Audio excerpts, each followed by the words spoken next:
नमस्कार, आप देख रहे हैं बिस्तक। मैं हूं रजत देवगन। आज बाजार एक सीमित दायरे में फंस गया। दरअसल आज निफ्टी की वीकली एक्सपायरी थी। वैसे भी कुछ नहीं होने वाला था इंडेक्स में, पर उम्मीद बहुत ज्यादा थी। अमेरिकन मार्केट्स तगड़ी क्लोजिंग देके गए थे। गिफ्ट निफ्टी बताया था 20 पॉइंट्स के आसपास ही उछलेंगे, लेकिन एशियाई बाजार पॉजिटिव थे और हमारे मार्केट्स ओवर रिएक्ट कर गए। शुरुआती सत्र में ही एकदम से एक तगड़े गैप के साथ खुल गए 21,688 के लेवल पे।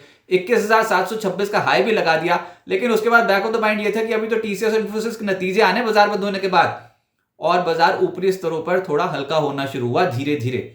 उसके बाद 2 बजे एकदम से नीजक रिएक्शन, ताबड़तोड़ बिकवाली आ गई थी। 21,593 के लेवल तक पहुंच गए थे, लेकिन संभल गए। आज हरे निशान में ही क्लोजिंग हुई है 28 पॉइंट्स के गेन्स के साथ। 21,647 के लेवल पर निफ्टी बंद हुआ है। निफ्टी बैंक में भी 2 बजे एकदम से बिकवाली आई थी, लेकिन वो एब्जॉर्ब हो गई और 77 अंकों की तेजी के साथ 47,438 के लेवल पे बंद हुआ है निफ्टी बैंक। और सेंसेक्स 63 अंकों की बढ़त के साथ 71,721 के लेवल पे बंद हुआ है। तो सरेंडर करने का मूड नहीं था मार्केट का आज, और वैसे भी निफ्टी की वीकली एक्सपायरी का इंपैक्ट था। एडवांसेस 25 हैं, निफ्टी के 25 स्टॉक्स आज चढ़े हैं, 24 गिरे हैं, एक बिना बदलाव के बंद हुआ है। लेकिन जो सरताज है वो है रिलायंस इंडस्ट्रीज। पिछले कुछ दिनों में इतनी जोरदार चाल, और आज के सत्र में भी चौंका गया।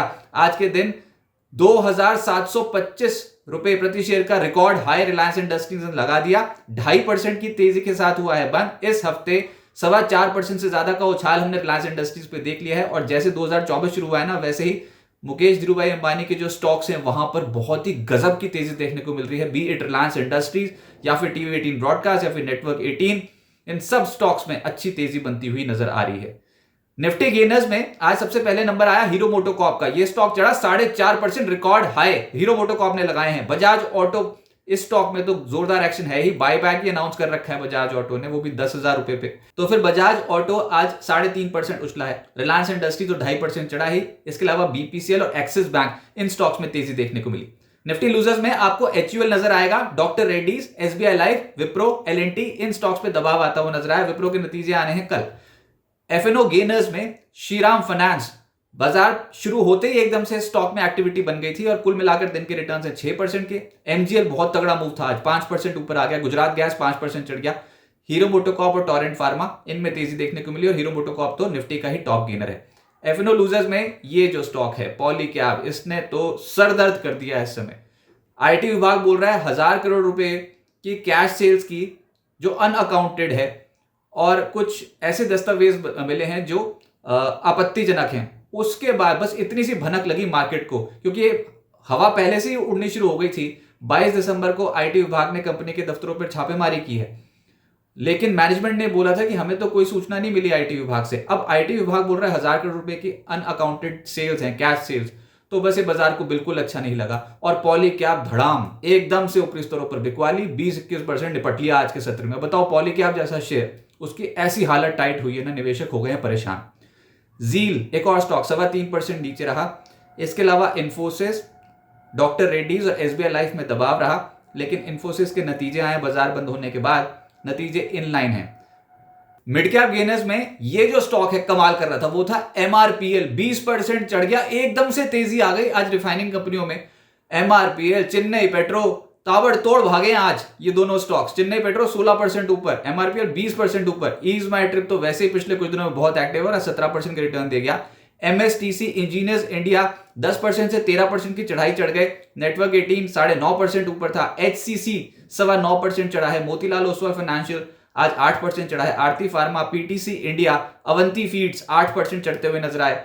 रिलायंस इंडस्ट्रियल इंफ्रा 7% ज्यादा चढ़ा है। टाइम टेक्नो, सोलर इंडस्ट्रीज और कर्नाटका बैंक में भी मूव पॉजिटिव साइड पे आता हुआ नजर आया। मिड कैप में लूजर्स भी हैं, जिसमें एस्ट्राजेनेका 6.25% नीचे रहा। केईआई 5% ज्यादा टूट गया। रतन पार, फीनिक्स लिमिटेड 5% करेक्ट हुए हैं। कोची शिपयार्ड कल एकदम से स्टॉक स्प्लिट के बाद 20% अपर सर्किट पर लॉक था, लेकिन आज 3.5% नीचे आया ये स्टॉक। साइंट 3.25% नीचे, जील 3.25% नीचे, और जीएमडीसी भी 3% टूटता हुआ नजर आया। सेक्टर स्पेसिफिक तो एनर्जी, ऑयल एंड गैस, इस स्पेस में खरीदारी थी। गुजरात गैस 5.5% ऊपर, एमजीएल 5.5% ऊपर, एचपीसीएल, एजिस केमिकल 3%, 3.25% के रिटर्न दे रहे थे। रिलायंस इंडस्ट्रीज तो गजब कर रहा है ये स्टॉक अभी मार्केट में, 2.5% ये ऊपर था आज भी। IOC, oil India, IGL, BPCL, ये सब स्टॉक्स हरे निशान की क्लोजिंग। ऑटोज में हीरो मोटोकॉर्प और बजाज ऑटो लीड कर रहे थे 3.5% से 4.5% की तेजी में। टीवीएस मोटर साथ साथ चढ़ गया 3%। Bosch limited, Eicher motor, MRF और टाटा मोटर्स में हल्की खरीदारी होती हुई नजर आई। सरकारी बैंक्स भी एक्टिव हुए हैं आज, निचले स्तरों से खरीदारी लौटी है। बैंक ऑफ इंडिया के बिजनेस अपडेट्स आए थे, उसके बाद 2.25% ऊपर रहा। Bank of Maharashtra, central bank, Canara bank, bank of Baroda, union bank, Indian bank positive closing दिखा गए। प्राइवेट बैंक्स में आरबीएल बैंक सबसे तेज चला है आज 4%। इसके अलावा आईडीएफसी फर्स्ट बैंक पलटा है लोअर एंड से, इसको रडार पर रखिएगा, 3.25% ये ऊपर रहा। एक्सिस बैंक गजब की चाल थी, शुरुआती सत्र में एक्टिव हो गया था, 1.5% कुल मिलाकर दिन के returns. City union bank, IndusInd bank और बंधन बैंक में आज के सत्र में तेजी बनी, लेकिन एचडीएफसी बैंक से नहीं हो पाया, वहां पर दबाव था। अगला सेक्टर है आईटी। आज ज्यादातर स्टॉक्स हरे निशान में बंद हुए हैं, लेकिन बाजार बंद होने के बाद टीसीएस और इन्फोसिस के नतीजे आए हैं। नतीजे इन लाइन हैं, लेकिन इन्फोसिस ने अपनी FY24 की गाइडेंस को रिवाइज कर दिया है। रिवाइज क्या किया है कि उन्होंने जो लोअर एंड जो गाइडेंस का था उसको बढ़ा दिया और अपर एंड को घटा दिया। पहले इन्फोसिस 1 से 2.5% की रेवेन्यू ग्रोथ गाइडेंस लेकर चल रहा था, उसको चेंज करके 1.5% से 2% की गाइडेंस कर दी है। इसका इंपैक्ट क्या होता है देखेंगे, लेकिन अभी कोई नतीजों के बाद डिसअपॉइंटमेंट हाथ नहीं लगी है। आईटी स्टॉक्स पे इसका बड़ा असर देखने को मिलेगा और इनफैक्ट अब HCL टेक और विप्रो के नतीजों पे फोकस चला जाएगा। आज आईटी सेक्टर में कोफोर्ज 1.5% चढ़ा है। Tech Mahindra, Mphasis, LTIM, TCS ये हरे निशान की क्लोजिंग थी। इन्फोसिस भी थोड़ा रिकवर होकर बंद हुआ है, दिन भर परेशान था ये, लेकिन HCL टेक और विप्रो यहां पर थोड़ा दबाव आता हुआ नजर आया। कंज्यूमर ड्यूरेबल्स में वोल्टास बहुत ही तगड़ी चाल थी, 4% ऊपर रहा। ब्लू स्टार 3% चढ़ गया। हेवेल्स, डिक्सन, वी-गार्ड इन स्टॉक्स में तेजी देखने को मिली। और फार्मा इन स्टॉक्स में कहीं खुशी कहीं गम था। तेज जो था वो था टोरेंट फार्मा 4.5% ऊपर, सिंजीन 3.5% ऊपर, एबॉट, इप्का लैब्स 2.5% से 3% चढ़ गए। Granules, max health, Apollo hospitals ये सब स्टॉक्स पॉजिटिव थे, लेकिन दिग्गज कंपनी डॉक्टर रेड्डीज का स्टॉक 1.5% नीचे आया।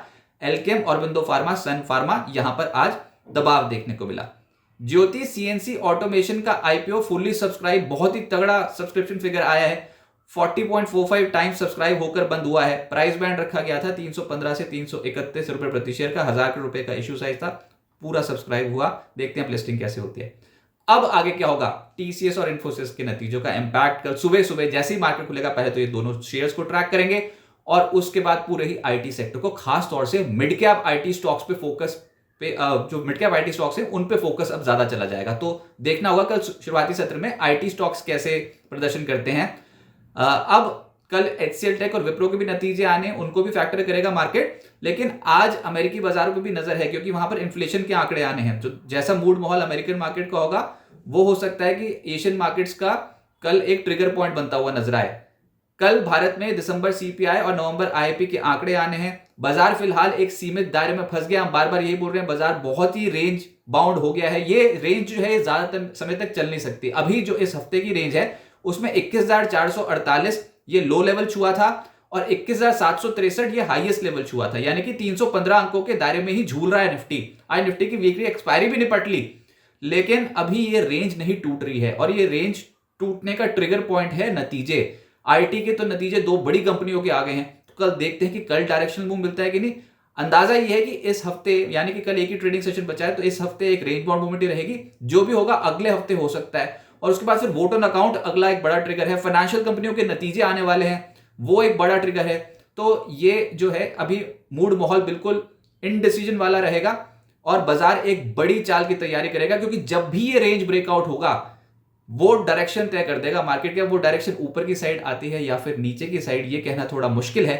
नतीजे अगर बाजार को अच्छे लगे तो यहां से पिकअप होते हुए नजर आएंगे, तेजी बढ़ते हुए नजर आएंगे, लेकिन अगर नतीजों से डिसअपॉइंट हो गया मार्केट और इंस्टीट्यूशन ने अपना मूड बदला तो एकदम से डेंट भी पड़ सकता है। अभी तो ये समझ में आता है कि बाजार 21,450 के लेवल को तोड़ने को तैयार नहीं, ऊपर 21,760 के लेवल को तोड़ने को तैयार नहीं। तिमाही नतीजों का एक बड़ा असर देखने को मिलेगा। अपनी पोजीशन साइजेस थोड़ी छोटी रखिए और अगर आपके पास बेहतर फंडामेंटल वाले शेयर है तो उसमें सिस्टमैटिक इन्वेस्टमेंट जारी रख सकते हैं। लेकिन कल जैसे ही बाजार खुलेगा वैसे ही ट्रैक होंगे इन्फोसिस और टीसीएस। बिस्तक आपके लिए लाया है प्रीमियम मेंबरशिप प्रोग्राम, जहां आपको मिलेंगे कई सारे फायदे, जिनमें मार्केट न्यूज़लेटर, लाइव चैट पर आपके सवालों के सबसे पहले जवाब, मार्केट आउटलुक, वीकेंड पर मार्केट स्कैन, एंकर्स के साथ चैट और भी बहुत कुछ। इस प्रीमियम सब्सक्रिप्शन में 3 तरह के प्लान्स हैं, सिल्वर, गोल्ड और प्लैटिनम, जिनकी शुरुआत मात्र 159 रुपए महीने से होती है। इससे जुड़ना भी बेहद आसान है। बिस्तक के YouTube चैनल पर जाएं, ज्वाइन बटन पर क्लिक करें और अपना प्लान सिलेक्ट करें। बस बन गए आप हमारे प्रीमियम मेंबर।